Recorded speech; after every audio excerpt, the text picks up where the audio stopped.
Senhoras e senhores, sejam muito bem-vindos a mais um Skin in the Game, o programa da Nord, onde a gente fala sobre convicções de investimentos.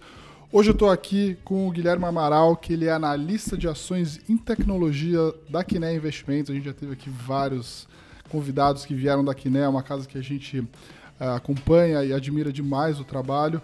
O Guilherme, ele faz parte aí da equipe de análise que recomenda as empresas de tecnologia da Quiné, é um dos maiores fundos multimercados do Brasil, aí com mais de 30 bi, uma casa que no total tem mais de 100 bi sob gestão. E o Guilherme tem mais de 7 anos de experiência acumulada cobrindo os setores de internet, software e tecnologia e semicondutores, papos que estão muito aí em evidência no momento.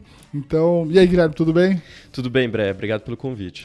Obrigado por ter aceitado o nosso convite aqui também. A gente já teve a oportunidade de participar de alguns eventos aqui da Nord e eu falei, o Guilherme precisa vir aqui no nosso programa para falar tudo aquilo que ele já falou aqui nos nossos eventos. Queria que você começasse aí um pouco, dando um pouco de contexto de em que momento que a gente está vivendo esse momento tech, né? Então, a gente teve lá a bolha da internet, depois, enfim, toda uma era de aumento de infraestrutura, né? Para que essa internet pudesse chegar na parte das aplicações, né? E a gente viu aí grandes empresas como Apple, Google, Microsoft, enfim, uma série de outras grandes, Meta, a própria Meta, né? Facebook, né? Que são grandes aplicações aí do mundo moderno. E agora a gente está vindo para uma nova era, a era de AI, muita história aí também sobre questão de quem que vão ser os grandes vencedores. Então eu queria que você botasse um pouco de contexto aí de que momento que a gente está nessa era tech para começar a esquentar aqui o nosso bate-papo. Legal, Bré. Ótima pergunta. E essa pergunta é muito relevante justamente pelo que você colocou.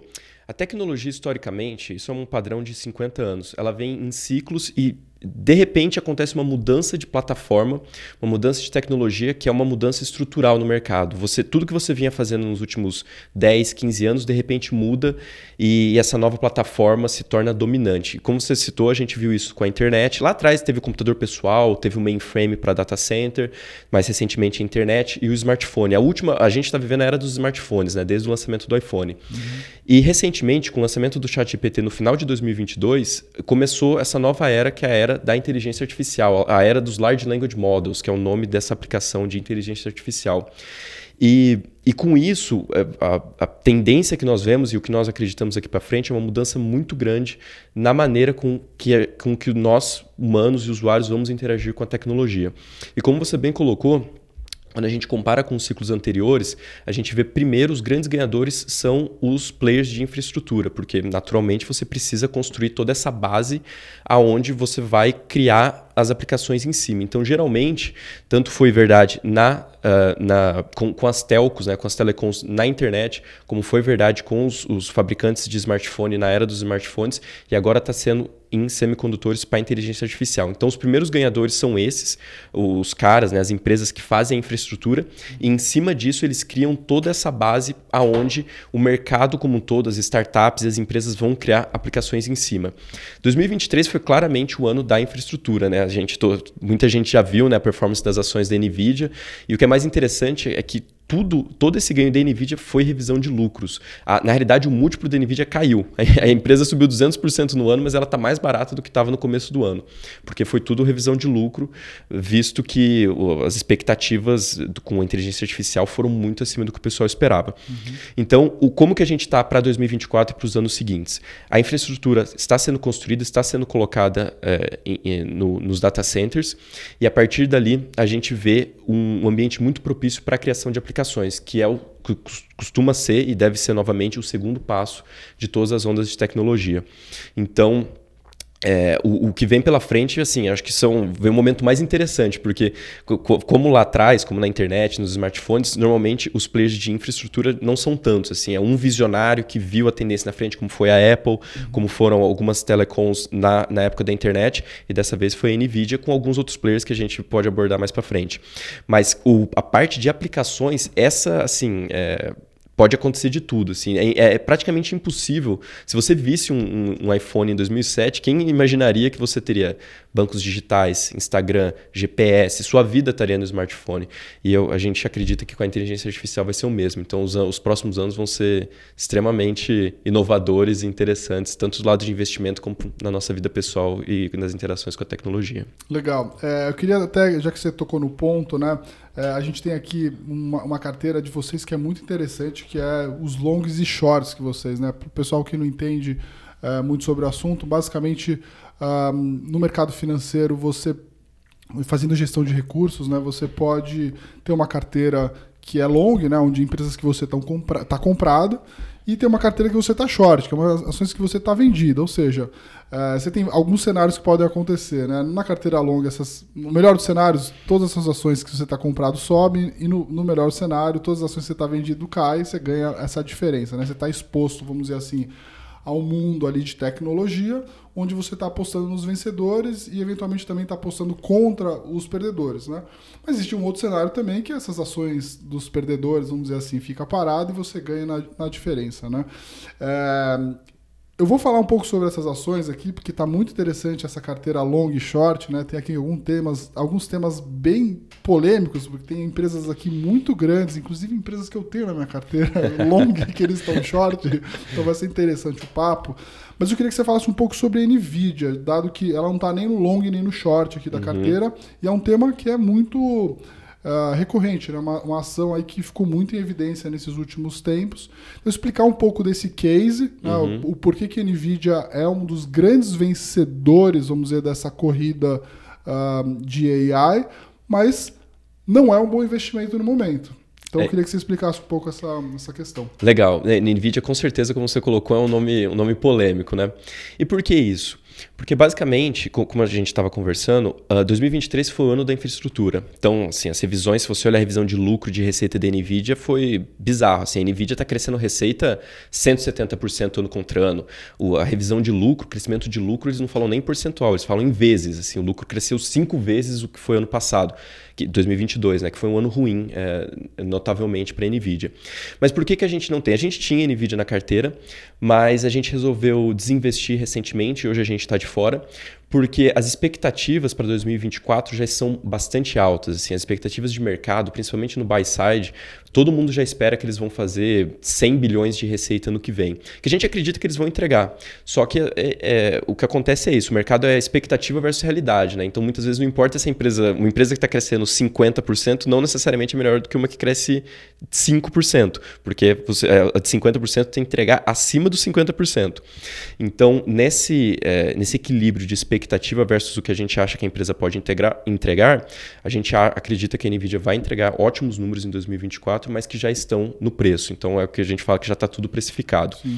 E o segundo debate que existe hoje na NVIDIA é como vai ser a receita em 2025 e que a gente tem pouca visibilidade ainda. Por quê? Porque, primeiro, a demanda de 2025 vai depender muito da adoção das aplicações em 2024. Então, aí a gente depois pode falar um pouco da parte das aplicações. E como a gente estava falando desse ciclo de infraestrutura e aplicações, a gente acredita que a gente está saindo da parte da infraestrutura, que vai continuar existindo lá. A NVIDIA, eu acho que para o longo prazo é um excelente investimento. Eu acho que talvez para um horizonte de 1 ano, talvez não seja a melhor alocação. E a gente, como eu estava dizendo, a gente pode estar saindo desse ciclo, a gente acredita que a gente está saindo desse ciclo de investimento em infra para passar para o investimento em aplicações. Então, a gente prefere estar na camada de aplicações.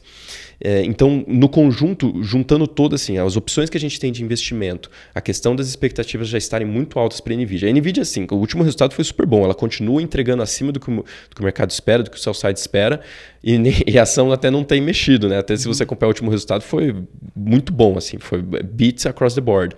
Mas a ação praticamente não se mexeu, o que já mostra que todo mundo já está esperando um número muito bom. Então, enquanto a gente não tem visibilidade de 2025, a gente fica de fora, fica ali esperando, a gente prefere estar na camada das aplicações. Mas a gente acompanha, a gente está super próximo do case, vemos todos os resultados, falamos com competidores, com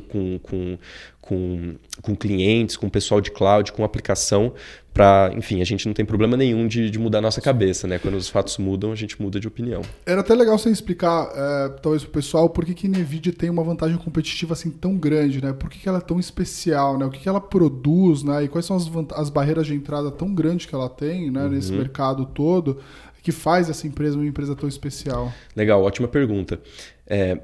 Só para a gente entender a foto, vamos falar um pouquinho do filme, né? Como que a NVIDIA chegou onde ela chegou. Lá em 99, o fundador da NVIDIA, o Jensen Huang, ele criou esse tipo de computação em paralelo. E ele criou isso pensando nos videogames, para você permitir um videogame 3D. Então, só para explicar grosseiramente, assim, grosseiramente não, mas simplificadamente, quando você quer projetar uma imagem no computador, quando você quer gerar uma imagem no computador, você precisa que todos os pixels cheguem ao mesmo tempo na tela, caso contrário, fica um negócio totalmente... Se um frame chega antes do outro, fica totalmente quebrado, não faz sentido nenhum. Então, é importante que os pixels sejam gerados todos em paralelo, ao mesmo tempo. E ele criou essa arquitetura de computação em paralelo, que até 2012 a única aplicação era para videogames e para computação gráfica. Em 2012, um grupo de pesquisa de uma faculdade, se não me engano no Canadá, eles descobriram que a computação em paralelo é extremamente útil para você treinar modelos de inteligência artificial. E depois a gente pode falar um pouquinho o que quer dizer treinar e o que quer dizer inferência de inteligência artificial. Acho que também é um tema mais técnico, mas que eu acho que é interessante também. E eles descobriram que as GPUs, placas gráficas de computador mesmo, eram super úteis para isso. E aí começou a era da NVIDIA em inteligência artificial. E a NVIDIA, a grande vantagem dela é que ela sempre, historicamente, ela vê muitas tendências antes de acontecerem. A gente fala muito que em semicondutores, os ciclos são muito longos. Então, um chip, um semicondutor que é produzido hoje, ele está em produção há 5 anos. Às vezes entre 2 a 5 anos, mas os mais avançados estão há 5 anos. Então hoje, as placas mais avançadas da NVIDIA, os caras começaram a pensar há 5 anos atrás. Que eles já estão desenhando, otimizando, vendo como que eles vão fazer.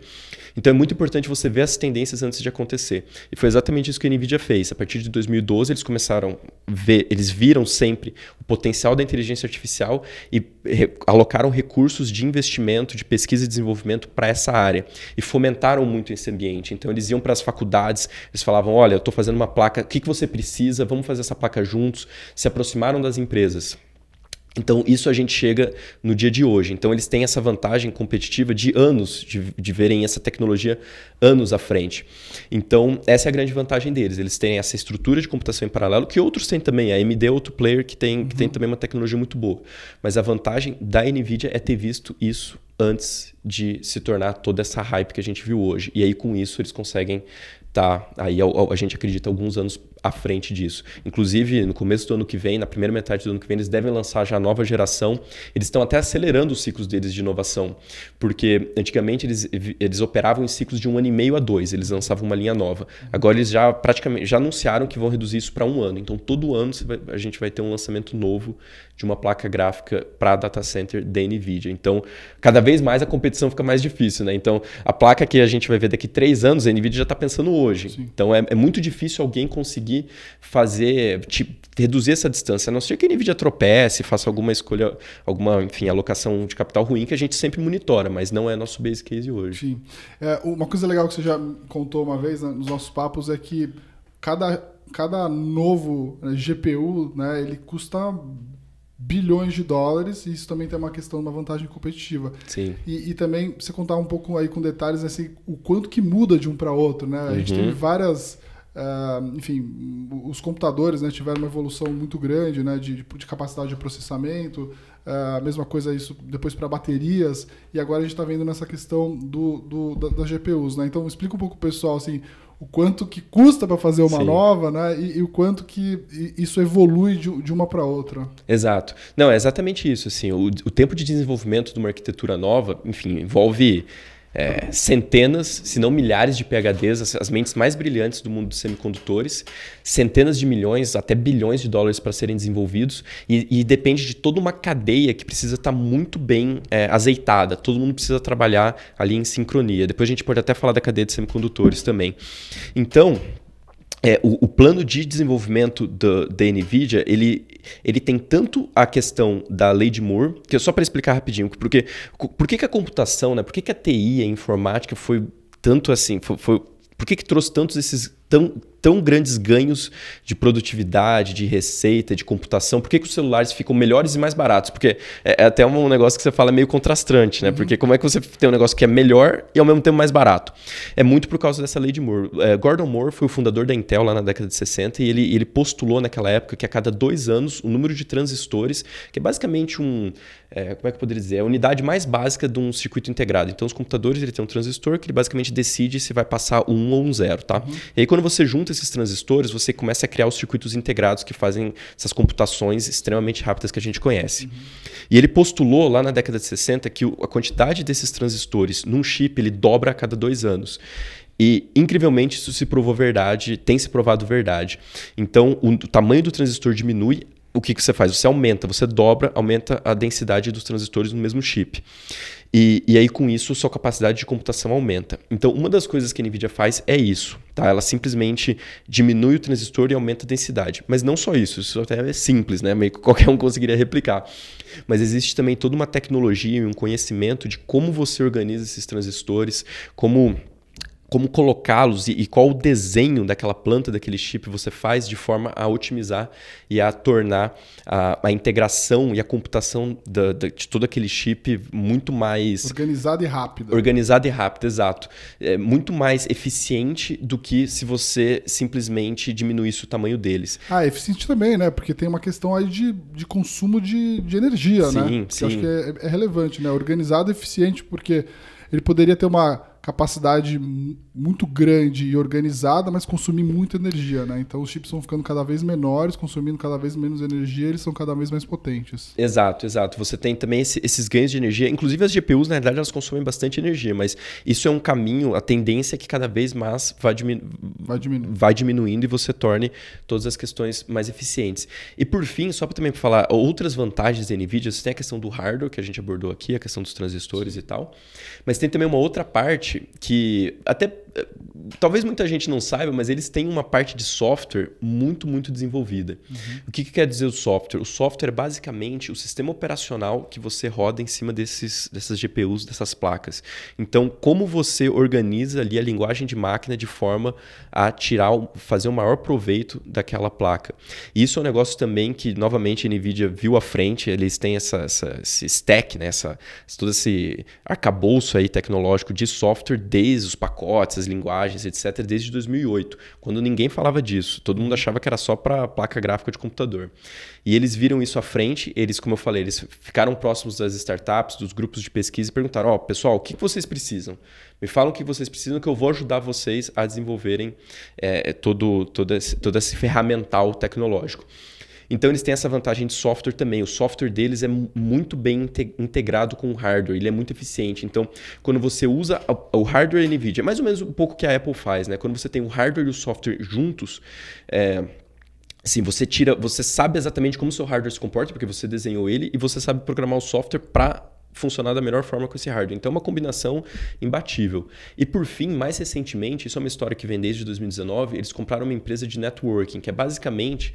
Porque também um outro ponto aqui das GPUs e da inteligência artificial é que o treinamento, né, para você criar esses modelos, você não usa só um servidor.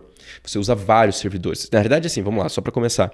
Você não usa uma placa só, você usa 8 em um servidor. Um servidor, normalmente, são 8 placas GPUs de data center da NVIDIA.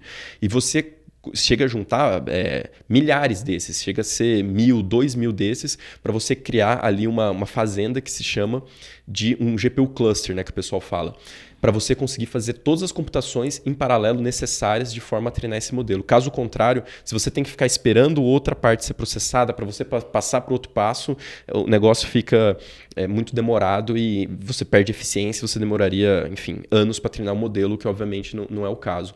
Então, outra coisa que a NVIDIA também conseguiu fazer, juntando a parte de networking também, é fazer essa conexão entre os servidores de forma extremamente rápida e eficiente. Então, isso também é outra vantagem. A NVIDIA, de novo, pensando anos à frente, em 2019 ela comprou uma empresa que era líder nessa tecnologia, botou para dentro, otimizou ela e falou, cara, agora vocês vão desenvolver tecnologia otimizada para nossas GPUs. Então, você fechou o círculo de competências ali, né? Você tem o hardware, software e o networking, que são as conexões, né?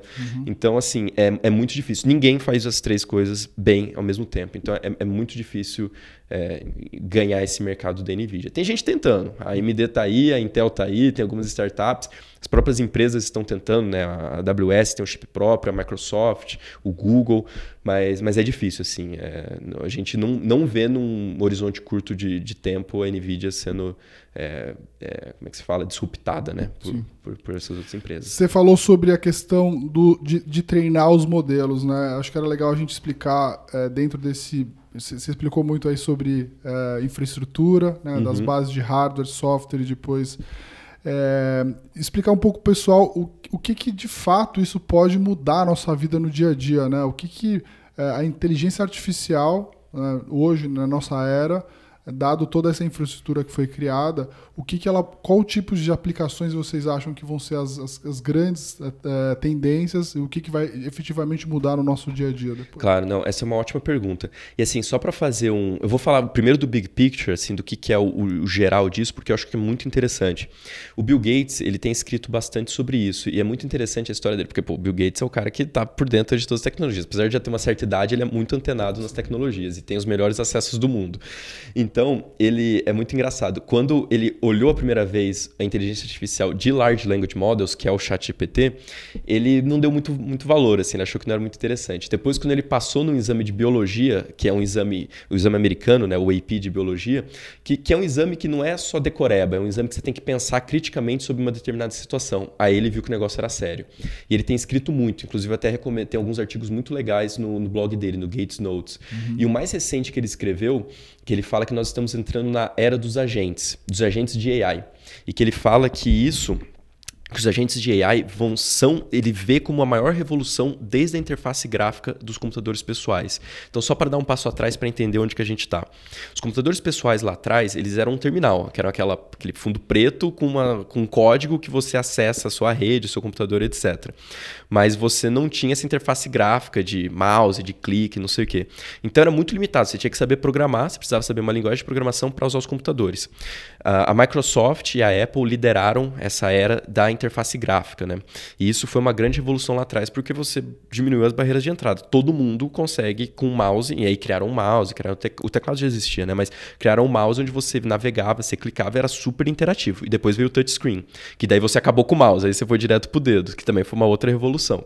Então, a interface com o usuário é muito importante. E essa foi a grande revolução dos Large Language Models, do ChatGPT. Você conseguir, com linguagem natural, perguntar e interagir, de forma que ele pergunta coisas de volta para você. Tipo, explica melhor sua pergunta. Eu não entendi muito bem o que você quer dizer, me dê mais detalhes. Então, o negócio é uma interlocução ali, é uma conversa. E a era dos agentes, que eu estava dizendo, que o Bill Gates considera como a maior revolução na computação desde da interface gráfica, é justamente isso, é a ideia de que você vai ter um agente com você de AI o tempo todo. E as consequências disso são gigantescas, assim.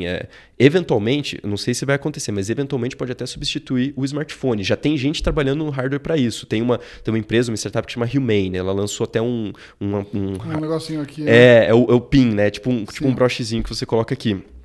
De novo, eu não sei se é esse que vai dar certo, porque você atira para todo lado e eventualmente alguma coisa dá certo. Basicamente, você tem um assistente virtual o tempo todo. O tempo todo com você. Você fala assim, chama um Uber para mim. Paga minha conta do banco. É isso. Você conversa com a pessoa, com esse teu assistente virtual. Igual aquele filme lá, como é que era o nome daquele filme? Que o cara se relaciona com uma... Her, né? Esse filme é muito maluco. É louco. É muito legal. Mas a ideia é justamente essa, que você vai ter um agente que vai ser seu assistente o tempo todo, ele vai te conhecer, ele vai saber o que você gosta. Ele vai aprender. Exatamente. Isso que também é a mágica da inteligência artificial. Ela aprende conforme você vai interagindo, ela vai sempre aprendendo. Toda vez que você pergunta alguma coisa pro ChatGPT, ele aprende um pouquinho. Se a resposta foi boa, o que você perguntou em seguinte, na sequência. Então, ele vai sempre melhorando isso. Então, o futuro, e eu acredito que a gente está caminhando para isso, é você ter um agente com você o tempo todo que você vai interagir e que, enfim, vai ser seu assistente para tudo. Como você falou, assim, você não vai precisar mais pensar, ele vai interagir com você. Reserva meu hotel em tal lugar, planeja tal viagem, que o ChatGPT já faz isso super bem, mas ele ainda não tem esse passo de fechar. Ele eventualmente vai caminhar nessa direção. Então, as consequências para nós, para as pessoas no dia a dia, são gigantescas, né? Da mesma forma que o smartphone mudou, hoje nosso banco é no smartphone, nossos contatos, nossa vida, né? Assim, quem é que fica quanto tempo você fica sem olhar o smartphone? É muito difícil, né? Sim. É o tempo todo. Então, da mesma forma, vai ser isso. A gente é aquele negócio que a gente não sabe o que a gente precisa até a gente começar a usar, e depois que a gente usa, a gente não sabe como é que a gente viveu sem. Sim. Então, as consequências são gigantescas, e tem consequências para as empresas que venceram nessa era do smartphone, talvez não necessariamente vão ser as vencedoras na próxima geração, porque você tem essa mudança de interface. Então, é isso que a gente tem apostado na carteira. Esse representa, essa tua frase representa muito o que o portfólio hoje faz. Como eu disse no começo, a carteira tem posições long, apostando que são empresas que vão ser vencedoras, techs. E você tem as shorts, que são empresas que não vão ganhar tanto, ou vão até perder, ou vão ficar no patamar onde estão. Não tem muito mais upside em termos de preço, valuation, né? Então eu queria aqui começar com com algumas ações aqui que eu acho que vou começar pelas mais que o pessoal gosta e conhece mais, falando de Google e Apple, principalmente, depois a gente pode até falar. INTC é Intel? Intel, correto. Tá. Vou falar de Google e Apple. Então, assim, por que Google e Apple, nessa corrida da inteligência artificial, ou até mesmo nas outras corridas que a gente está tendo em paralelo, porque são empresas que não vão ganhar, ou empresas que são perdedoras ou até mesmo vão ganhar nessa corrida? Legal, não, vamos lá. Google eu acho que é um caso muito interessante, porque o Google foi o grande vencedor da era da internet. É inegável. Assim, o market share que o Google tem na pesquisa é 95%, ninguém chega nem perto. E o grande cash cow, né, galinha dos ovos de ouro do Google é a pesquisa. Então, só para também dar um passo atrás para o pessoal entender como que o Google ganha dinheiro, né? Onde o Google mais ganha dinheiro? Ele ganha de diversas formas. Ele mais ganha em propaganda. Toda vez que você faz uma pesquisa no Google que tem algum interesse comercial, os primeiros 5 links, aqueles links azuis, são todos pagos. A empresa paga para estar ali naquele link. Toda vez que você clica naquilo, a empresa tem que pagar um pouco para o Google. E o que acontece? Isso é um tipo de marketing extremamente eficiente, porque você basicamente está dizendo para o Google o que você quer comprar. Então imagina que as empresas de varejo não querem saber qual o consumidor quer comprar uma geladeira, uma TV, um celular. Cara, as empresas pagam lá em cima, ainda mais que são produtos caros. Então o Google ganha muito dinheiro com isso. E ele tem, inclusive está sendo discutido nos Estados Unidos se é ou não é um monopólio, mas isso é um ponto para uma outra conversa. Mas ele tem um virtual monopólio nisso, porque ele dominou. Assim, ele é o padrão no Android, obviamente, ele foi muito esperto, ele viu a mudança para os smartphones, comprou o Android não era do Google, ele comprou, dominou esse mercado. Ele tem esse acordo com a Apple que está sendo discutido, se é legal e tal. E ele também dominou as pesquisas no Safari e no browser já era dominante. Então, o Google, ele depende de você ter essa interface com a internet por ele. Ele tem que ser o portal para você conhecer a internet. Então, se a gente está falando dessa era dos agentes, qual que é o espaço do Google nisso? Se você eventualmente fizer tudo direto, talvez você não precise mais passar no search, certo? Talvez você não precise mais fazer uma pesquisa, porque o seu agente vai fazer isso para você, que é um pouco o que o ChatGPT faz hoje. Quando você entra no ChatGPT e você tem uma dúvida, ou você quer fazer alguma coisa, ele passa direto pelo Google. Você não entra no Google, ele já te dá ali o resumo do que você precisa saber. Então, dentro desse cenário, a gente vê riscos que o Google possivelmente vai ser deslocado nessa nova era da internet. Dito isso, o Google também não está parado. Os caras são inteligentíssimos, então nesse mercado eles estão vendo o que está acontecendo. Então eles estão tentando também. Eles estão. Acho que é um ponto também que suporta um pouco nossa visão negativa com o Google. O Google, apesar dele ter recursos infinitos, praticamente infinitos, bilhões e bilhões de dólares em P&D, ter acesso aos melhores pesquisadores do mundo, etc., eles ficaram para trás nessa corrida de AI. Não tanto pela tecnologia, mas um pouco pela burocracia corporativa que eles tiveram em lançar produtos. Então, essa tecnologia do ChatGPT, o Google já vinha vendo há anos. Inclusive, a tecnologia fundamental do ChatGPT foi criada dentro do Google. Foi um paper lá que eles escreveram em 2017. Só um parênteses aqui curioso, nenhum dos autores daquele paper está mais no Google. Todos saíram. Todos saíram. E criaram startups ou foram para a OpenAI, que é a dona do ChatGPT, né? Então, claramente, assim, o Google, apesar dele ter o conhecimento técnico ali, a produtização, tornar aquilo um produto, um negócio viável para o usuário, eles estão tropeçando. Aí tem toda uma questão corporativa, a empresa se tornou muito grande, muito burocrática, tem um CEO que não é mais um visionário, é um cara mais corporativão, assim. Então, a gente tem essa impressão. E os últimos pontos têm suportado nossa tese. Assim, o modelo do Google que vem para bater o GPT-4, que é o modelo mais avançado da OpenAI, que é o Gemini, ele foi postergado, ele era para ser lançado esse ano, vai ser lançado em algum momento do ano que vem. Então já prova isso, os caras estão tendo tropeços. Mas o core da nossa tese é esse, é uma mudança de superfície. Como você interage com com a internet, com conhecimento, possivelmente vai mudar. E essas ações de tecnologia... em ações no geral, né, principalmente tecnologia, você coloca muito valor na perpetuidade. Você assume que a empresa vai viver para sempre, que ela vai ter sempre aquelas margens, etc. E se isso, por acaso, mudar com essas mudanças de comportamento dos usuários, a gente vê um risco aí no Google que a gente acha que o mercado não precifica hoje. É uma empresa que hoje negocia quase 30 vezes lucro? Não, tá 25? Menos, assim. Mais para 20, vai. Já tá menos. Mais umas 18, 19. Porque um pouco disso já aconteceu também. Teve duas coisas, tá? Acho que o crescimento do Google para frente não vai ser mais tão explosivo como foi na pandemia e nos anos anteriores, até porque você começa a chegar num limite, né? Propaganda digital já é 60%, 70% de tudo. Então, não dá para ser maior do que toda a propaganda que se gasta no mundo, né? Tem um limite. Então, ele tem tido um D-rate, né? Ele tem operado um pouco mais baixo. Mas mesmo assim ainda se perpetua uma continuidade ali do business as usual, que a gente acredita que tem risco de não ser. Boa. Vamos falar de outro short aqui, de uma ação que vocês acham que não é uma vencedora nessa corrida de tech daqui para os próximos anos, que é Apple. Por que Apple hoje não é uma empresa que vai, né, se destacar nessa corrida do que a gente vai ver de evolução de tecnologia daqui para frente? Legal. Apple também é isso, é um nome um pouco fora do consenso aí dentro das nossas, da nossa visão negativa. E é muito também ligado, tem duas partes para a Apple, tá? Uma parte é mais longo prazo, a parte de AI, que a gente tem discutido na inteligência artificial, e muito ligado também com a tese de Google, a tese de que a interação com a tecnologia, talvez o hardware que a gente interaja com a internet, talvez não seja o smartphone.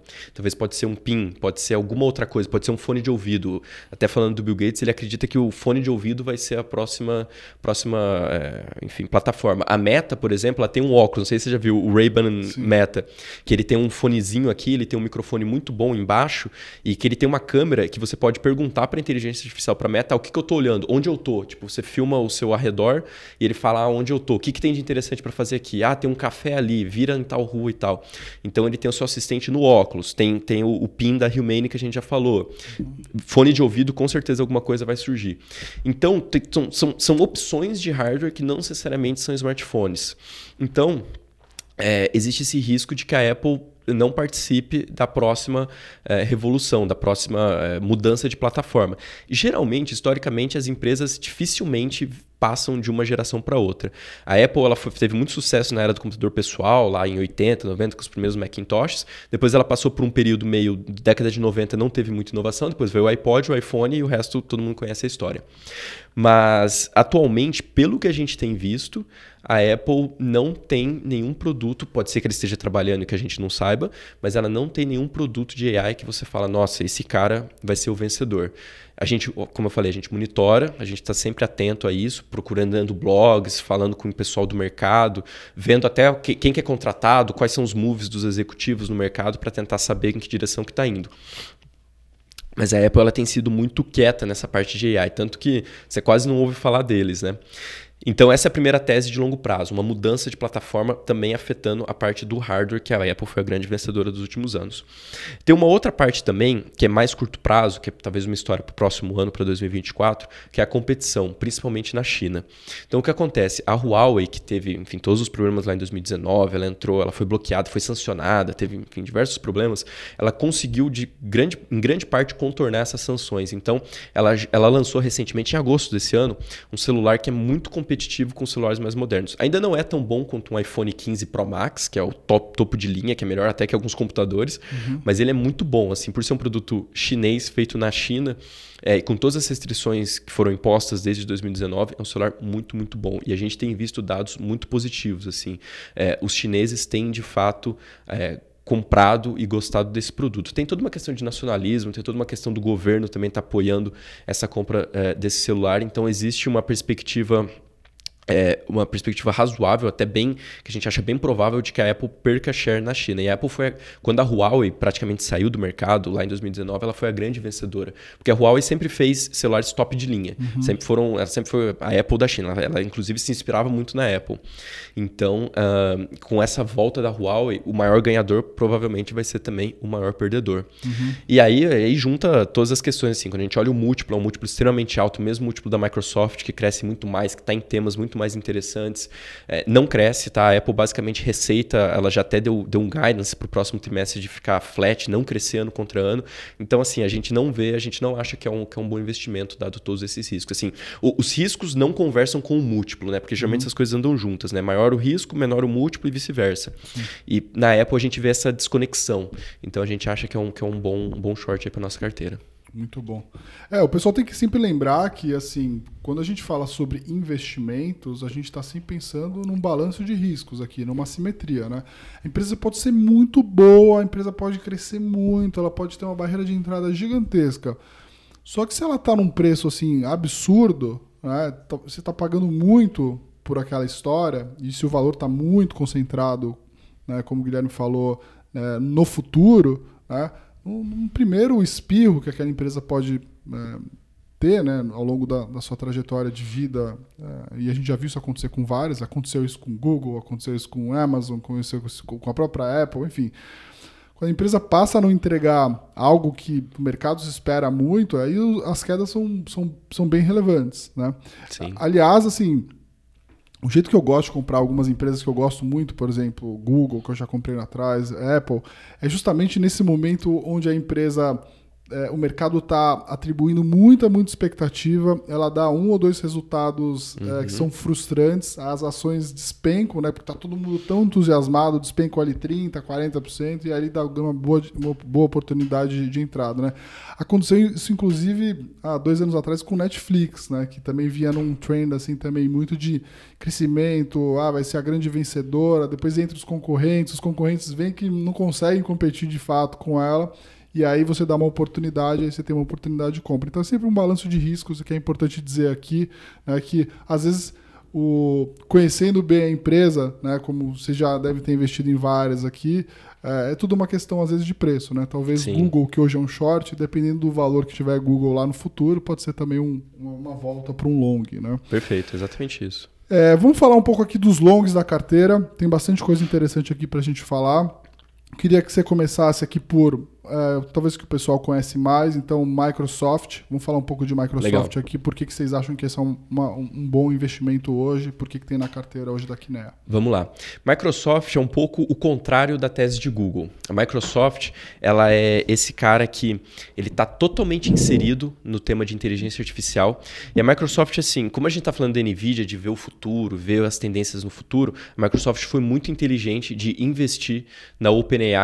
Se eu não me engano, foi em 2018. Então, eles viram também essa tendência acontecendo e eles viram... Assim, eu até poderia fazer dentro de casa, mas esses caras já estão alguns anos na frente, eles têm o melhor talento do mercado. Também o OpenAI valeria um capítulo à parte aqui, mas só para simplificar. E eles estão anos à frente, vamos investir nesses caras. E esses caras é uma simbiose ali, né? A OpenAI precisa da Microsoft porque ela precisa ter a infraestrutura que a gente estava falando, porque a NVIDIA, na realidade, ela vende as placas gráficas para um data center que é operado pela Microsoft, pela Amazon, pelo Google, e aí os clientes, né, as startups, usam essa infra dentro do data center. Então, é uma cadeia, né? Você tem fornecedores e clientes e tem ali os players do meio, que, por exemplo, são os provedores de cloud. Então, a Microsoft viu isso lá atrás e liderou isso. Então, por exemplo, quem lançou o ChatGPT foi a Microsoft em parceria com a OpenAI. E a Microsoft também viu isso e eles viram o potencial que esse ChatGPT teria de ser integrado no pacote Office, que todo mundo usa, todo mundo conhece. E aí eles lançaram os copilotos, né? Que na nossa visão, assim, eu tenho testado, eu tenho uma licença de beta do copiloto e, cara, é sensacional. Assim, para Teams, para resumir reunião, é muito bom. Assim, você faz uma reunião, você só pede a transcrição dele, ele te resume e você consegue interagir. Você pergunta o que o Breia falou nessa reunião aqui, quais foram as perguntas, o que o Guilherme respondeu, o que ficou pontos em aberto, quais são... Ele dá até sugestões de pergunta. Ele fala, esse ponto aqui não ficou muito claro, você pode fazer essa pergunta. Então é muito interessante. E a Microsoft está integrando esses copilotos em todo o pacote Office. Então você vai ter um copiloto para o Word, para o Teams, para o Excel, para o PowerPoint, no seu e-mail.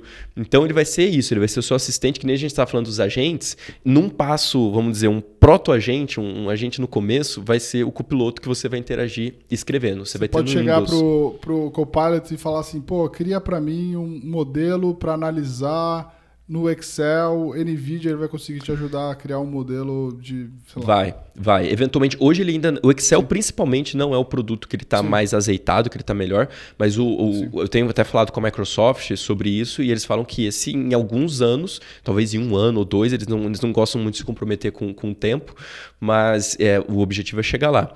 E outra coisa também muito interessante é que o copiloto, ele vai ser, depois de feitos todos os ajustes, ele vai ser treinado na base de dados corporativa da empresa. Então ele vai ter acesso às notas que você já escreveu de reunião, a todo o histórico que você tem daquela empresa. E lembra quando você quer encontrar uma nota assim de uma reunião que você fez há muito tempo atrás, você não acha, clica em pasta, puta, onde que eu guardei aquele negócio, não sei o quê.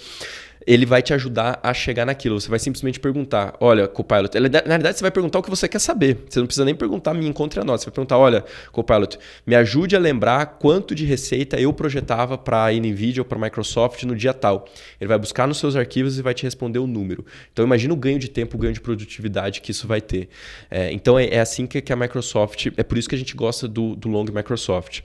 E a Microsoft está inserida nesse sistema das aplicações, né? A Microsoft ele é o cara que, enfim, ele não tem tanto play na infraestrutura, ele está mais ali no meio da cadeia, então ele está na aplicação e na utilização da infra para outras pessoas fazerem aplicações em cima. Então, como eu falei, o copiloto é a primeira...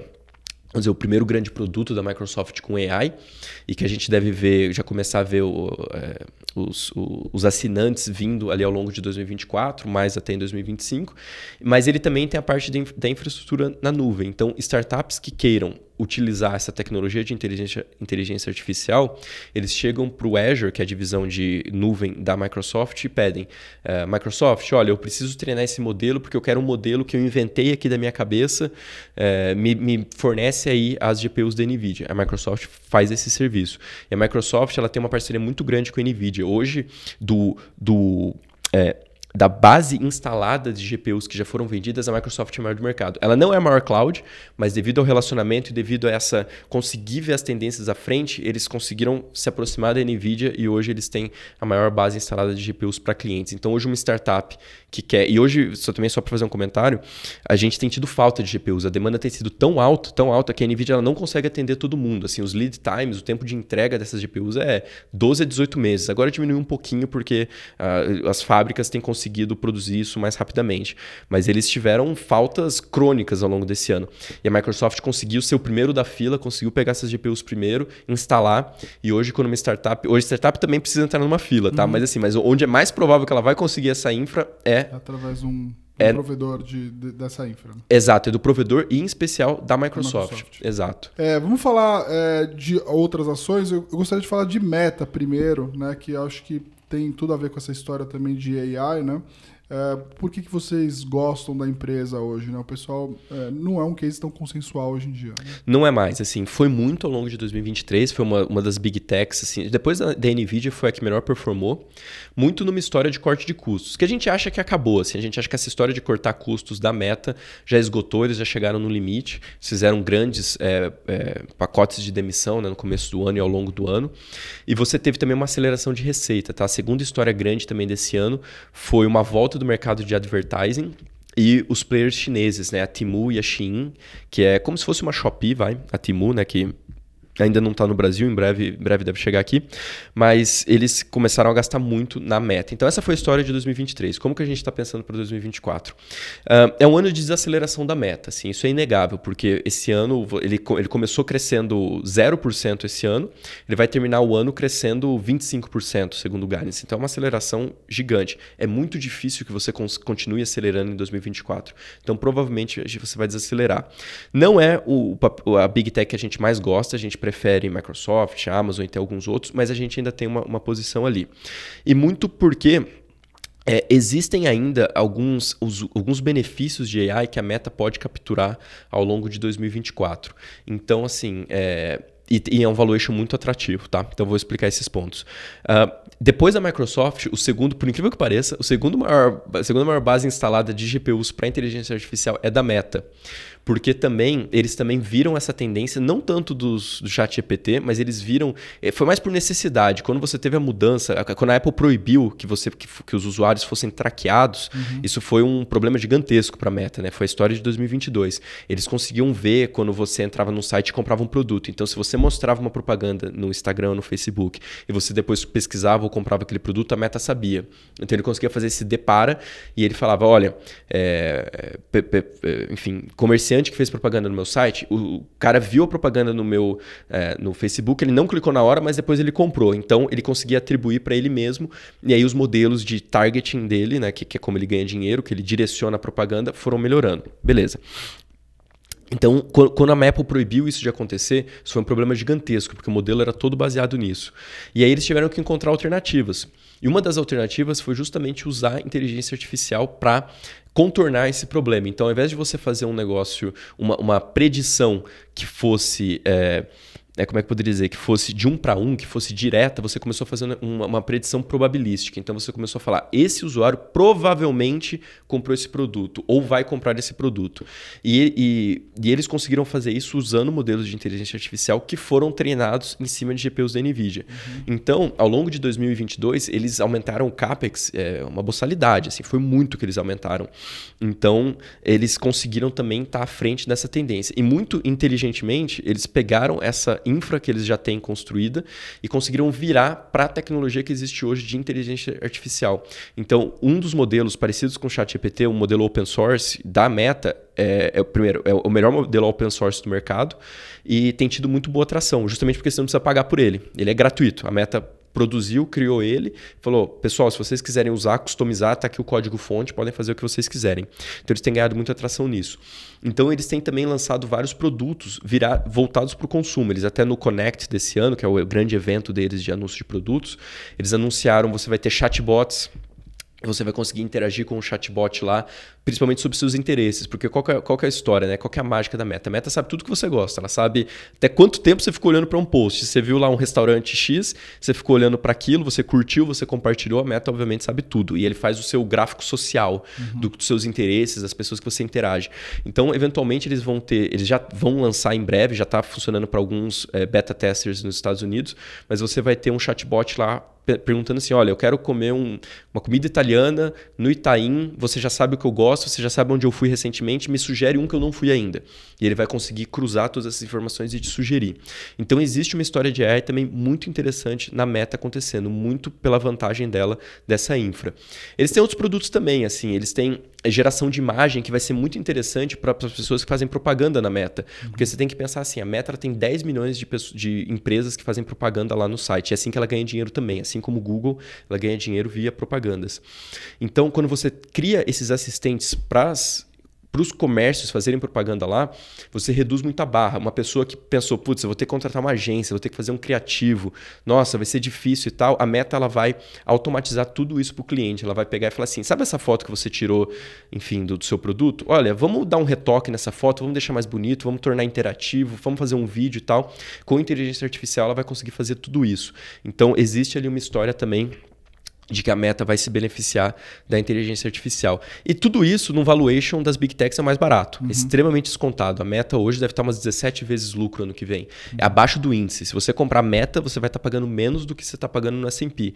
E cresce muito mais e tem todas essas opcionalidades positivas nos próximos anos. Então, como eu falei, não é nosso nome favorito, mas a gente acha que compõe bem um portfólio. Legal. A gente tem aqui mais alguns nomes, né? Tem TSMC...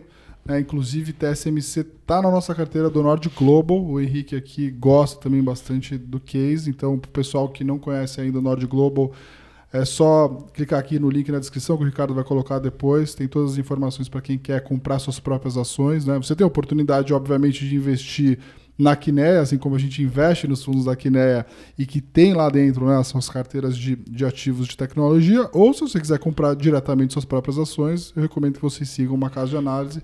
E vou vender aqui também um pouco do meu peixe, né? Então sigam a carteira do Nord Global lá que vale a pena e é assim que eu tomo boa da parte das minhas decisões de investimento lá fora também. Vamos falar de TSMC então, né? Uma ação que a gente tem aqui como recomendação da casa. Explica um pouco do case, por que vocês gostam desse negócio. Legal, vamos começar falando o que é a TSMC, que é uma empresa, talvez o pessoal goste de brincar que é a empresa mais importante que ninguém conhece. Porque essas empresas que a gente falou, Microsoft, Google, são empresas de consumo, Apple, né? Todo mundo conhece, está ali no nosso dia a dia. A TSMC não está no nosso dia a dia, ela é uma indústria. Então o que a TSMC faz? Ela é uma empresa de Taiwan, que a TSMC é Taiwan Semiconductor Manufacturing Company, e ela, basicamente, ela fabrica os semicondutores que vão nos nossos celulares, nos nossos computadores. Ela tem um market share gigantesco. E tudo que é tecnologia de ponta é a TSMC que fabrica. A TSMC ela tem essa vantagem competitiva que só ela consegue fazer os processos fabris de ponta. Então, Apple é tudo com ela.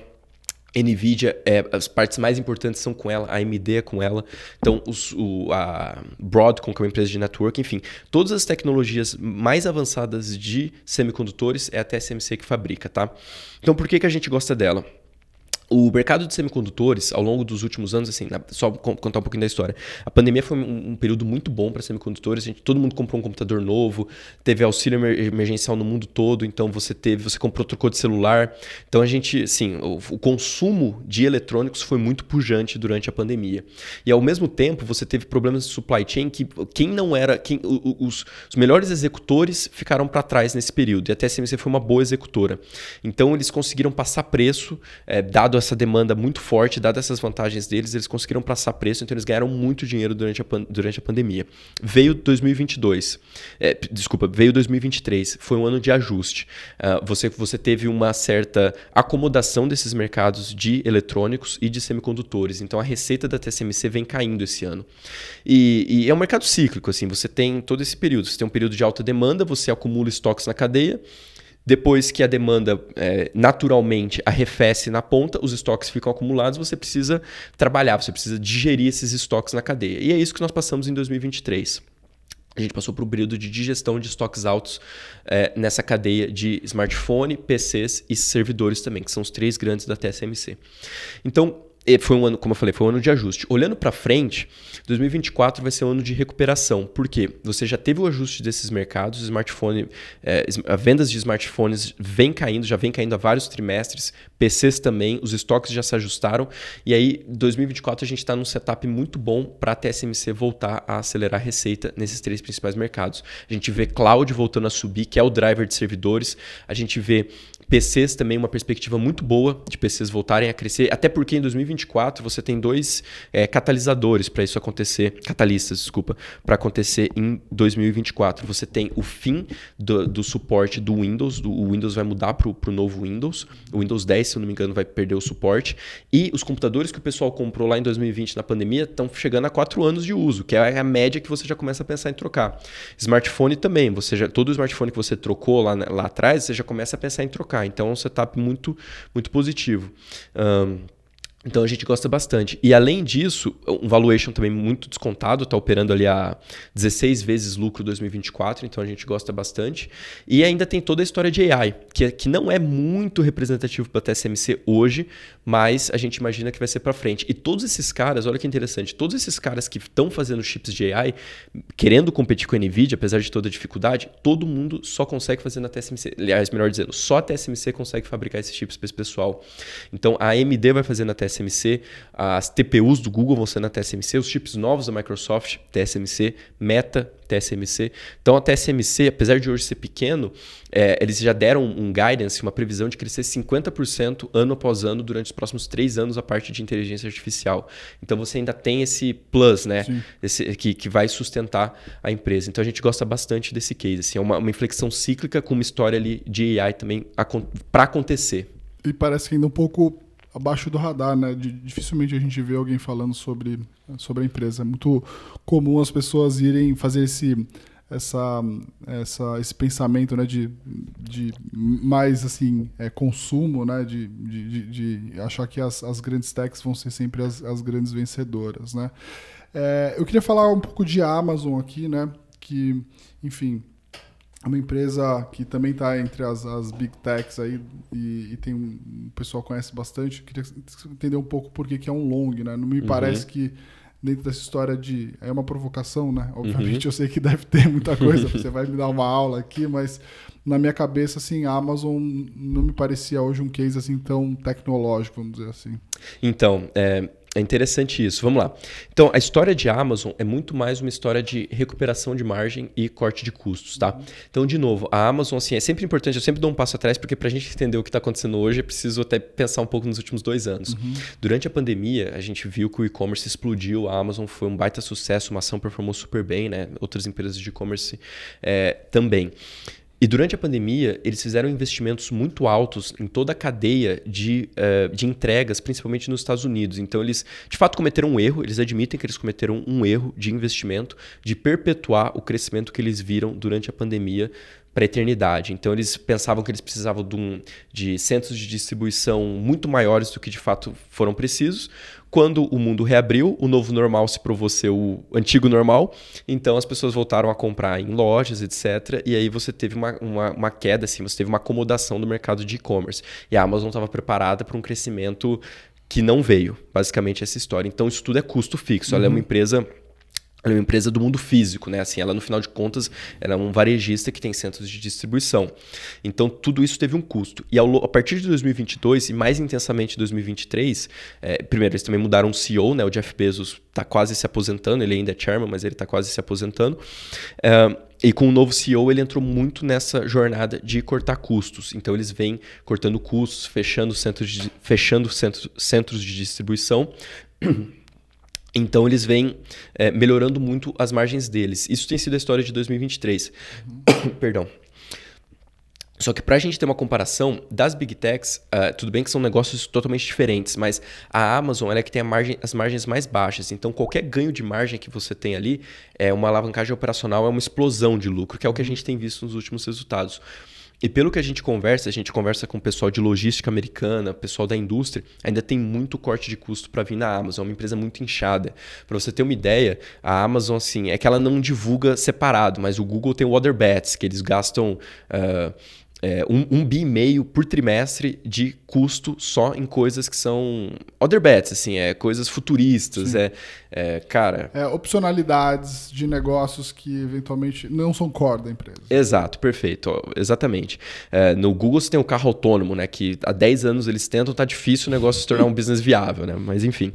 Na Amazon, por exemplo, eles têm o Project Keeper, que são satélites, eles querem concorrer com a Starlink, e tá dentro da Amazon, isso é tudo, imagina, mandar foguetes com satélites e tal, e não é nada core da Amazon.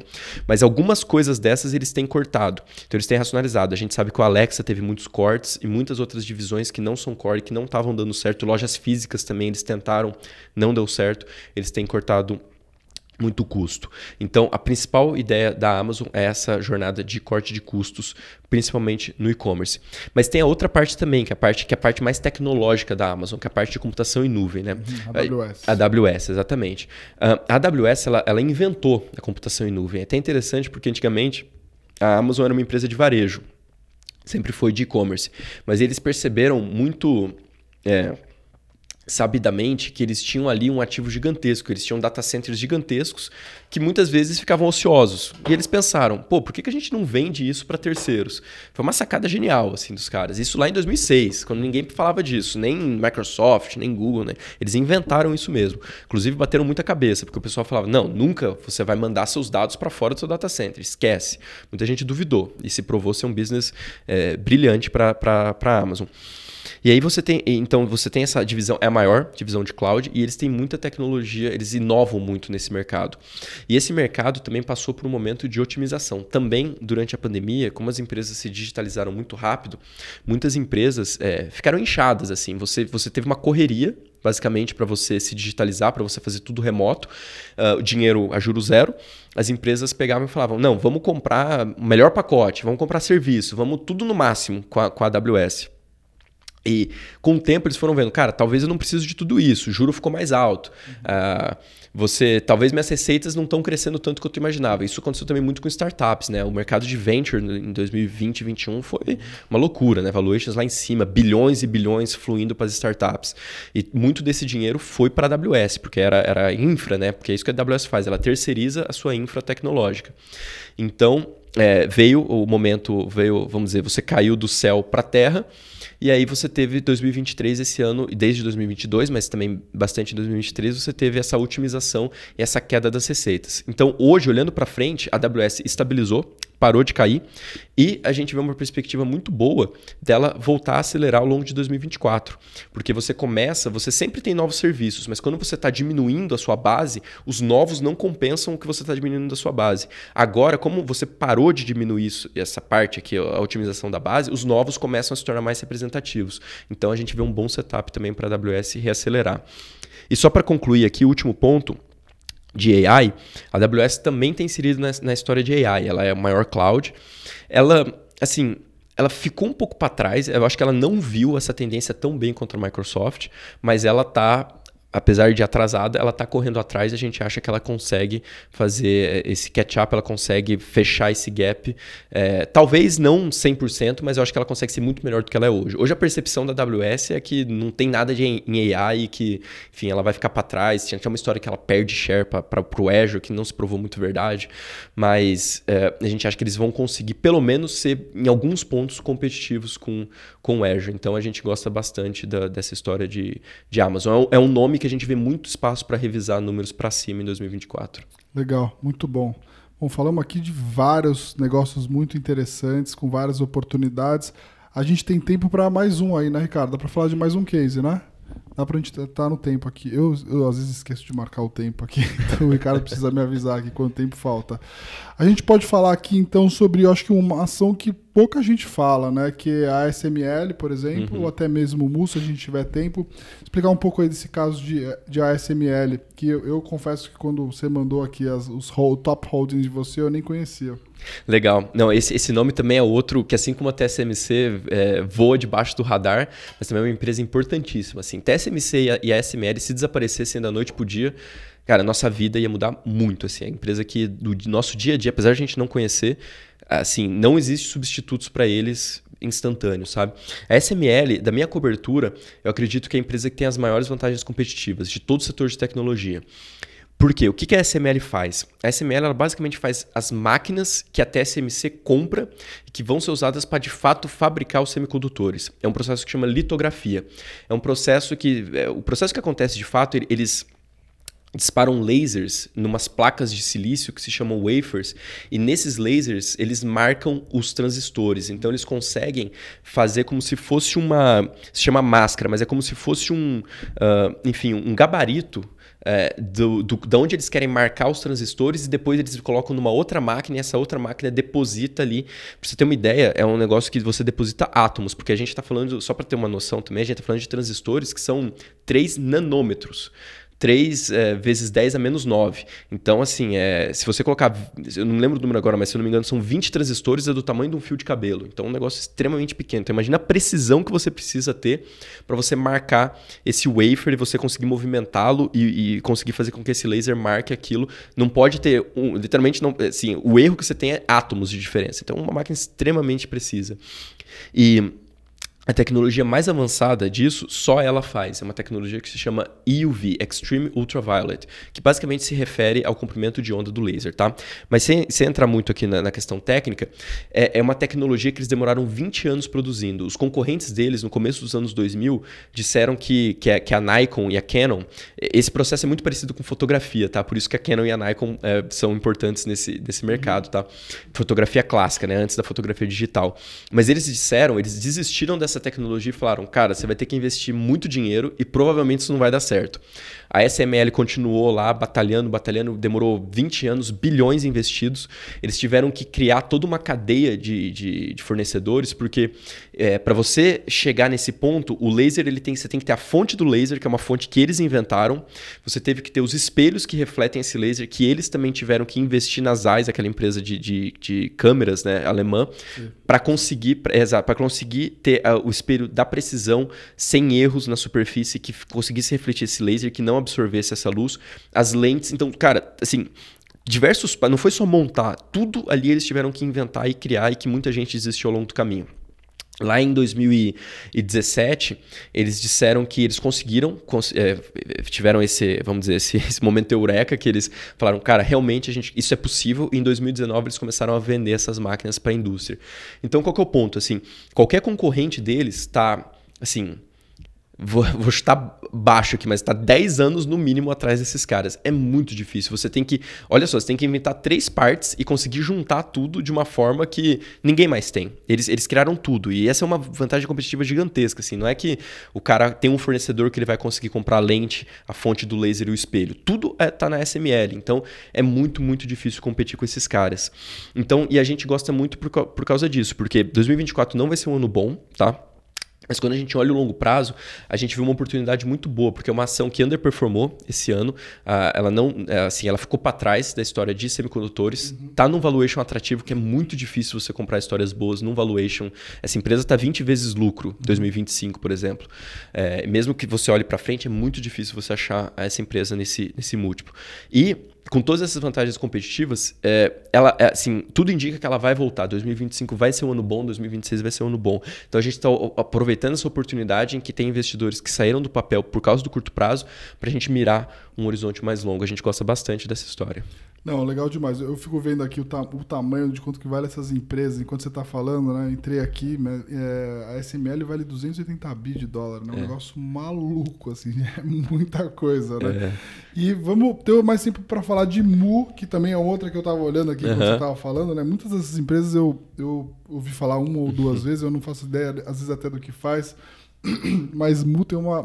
Se você for olhar o histórico, deve ter... uma história muito boa, né, de entender o que aconteceu, porque é uma empresa que nos anos 2000 valia mais ou menos exatamente o que vale hoje. Chegou a cair 90% e agora se recuperou, né, mas assim, multiplicou o capital de quem investiu desde o começo aí por mais de 50 vezes. Né?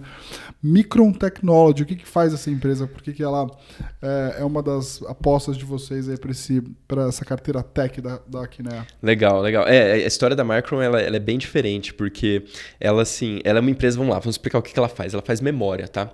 Memória é um dos mercados mais cíclicos dentro de semicondutores e é um mercado que ele é bem diferente, assim, é um mercado muito mais comoditizado. O que eu quero dizer com isso? Você tem 3 grandes players, é um player coreano que se chama Hynix, a Samsung, que é a mesma Samsung que faz celular, ela tem uma parte grande de memória, e você tem a Micron, que é a americana, que faz isso. Então, ela faz a famosa memória RAM, né? Um negócio que chama DRAM e a memória NAND, que é usada no SSD.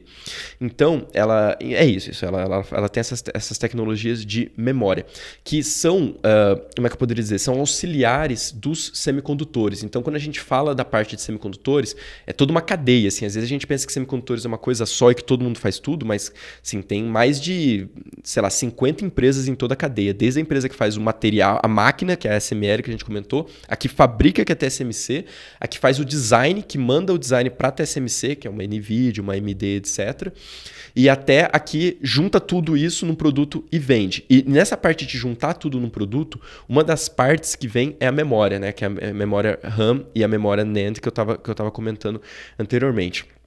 Então é um mercado que ele é relativamente bem commodity. Então assim, os players não têm muita diferença de tecnologia, mas o que acontece? Então isso traz muita volatilidade para o setor. Exato, porque você muitas vezes, quando o mercado está bom, as empresas têm todo o interesse de aumentar a produção para ganhar mercado. Então muitas vezes elas, em detrimento de margens, elas jogam tudo para o mercado, capacidade no máximo, inundam o mercado com chips de memória. Quando o mercado embica para baixo, você acumula todo esse estoque na cadeia, o mercado afunda e você passa por correções muito, muito profundas. Então, qual que é a história da Micron para o ano que vem? De novo, 2023, como em vários mercados semicondutores, foi um ano de ajuste. A gente viu estoques ajustando, a gente viu os mercados não performando tão bem, mas agora a gente começa a ter sinais de que a gente vai ver uma inflexão nesses mercados. Você vai ter reconstrução de estoque depois de cair por vários trimestres e você começa a ter os mercados se recuperando. Então, esses chips de memória eles são usados tanto para smartphone, quanto para PCs, quanto para servidores, tá? E como que a gente monitora isso, tá? É muito no preço. Então, nesse mercado, ele teve muita capacidade, foi retirada desse mercado nos últimos anos, porque você teve um excesso de capacidade, excesso de estoques, os preços caíram, essas empresas racionalizaram, tiraram capacidade do mercado e agora a gente começa a ver os preços voltando. Então a gente acredita que a Micron também tem um setup muito bom para ser revisada para cima. Dito isso, é um nome extremamente cíclico, tá? É um nome que... Sim, é o case mais aí arrojado aí de você. Exato, é o case mais volátil, mais arrojado, é um call bastante cíclico. Ela tem uma história de AI, ela está fazendo porque o AI, os servidores de AI, eles precisam de uma memória muito específica, tá? E que quem lidera isso é a coreana, é a Hynix. Mas a Micron e a Samsung estão produzindo seus produtos, eventualmente vão fechar esse gap tecnológico, tá? Mas o principal da nossa tese é uma recuperação cíclica ali dos mercados depois de anos muito difíceis para o mercado de memória. Não, muito legal. Cara, foi uma aula aqui. Eu falei, fiz até poucas comentários, né, Ricardo? Porque é muito melhor a gente ficar ouvindo quem entende. E assim, daria pra gente ficar aqui falando sobre isso horas. Vai ser legal a gente acompanhar esse movimento todo que está acontecendo nas techs, em AI, enfim, de outras tecnologias que vão vir a aparecer. Então, queria agradecer demais aí por toda essa explicação. Aqui, né, é uma grande casa que a gente acompanha já há muito tempo o trabalho. Vários de vocês já vieram aqui, o Marco já veio, o Rui já veio, agora o Guilherme. Foi um prazer assim, ter essa aula aí sobre tecnologia. E vou provavelmente chamar mais vezes aqui para a gente falar sobre o que está acontecendo nesse mercado. Mas, cara, queria te agradecer demais aí por ter aceitado o nosso convite e agradecer aí pela aula toda. Eu que agradeço, Bray. Eu sou também super fã da Nord, eu acompanho bastante o Skin in the Game, então é super legal estar aqui. E o mercado de tecnologia é legal porque ele muda muito, né? Eu tenho certeza que se a gente daqui 6 meses tiver uma nova conversa, os temas vão ser outros, a gente vai ver como que o AI de fato evoluiu, quais são os ganhadores, quais são os perdedores. Assim, é um mercado muito, muito dinâmico. Assim. É muito legal cobrir esse mercado, muito interessante. Imagino a dificuldade, né? Deve ser uma loucura acompanhar. Mas é isso, pessoal. Queria agradecer o Guilherme, agradecer a Kinea também, que está sempre à disposição aqui para vir bater papo com a gente. Avisar que esse programa vai sempre ao ar aqui, a gente está no Spotify, no YouTube. Não deixem de deixar o like, compartilhar, ativar o sininho, tudo aquilo que a gente já falou aqui. Esse é o nosso último programa do ano, né, Ricardo? É isso? Então a gente volta o ano que vem com mais programas. Queria até aproveitar esse momento para agradecer todo mundo que tem acompanhado. A gente está indo para quase o programa número 50, né? Esse é o 48. Então, ano que vem a gente bate os 50. E é isso aí, pessoal. Muito obrigado pela audiência e até a próxima.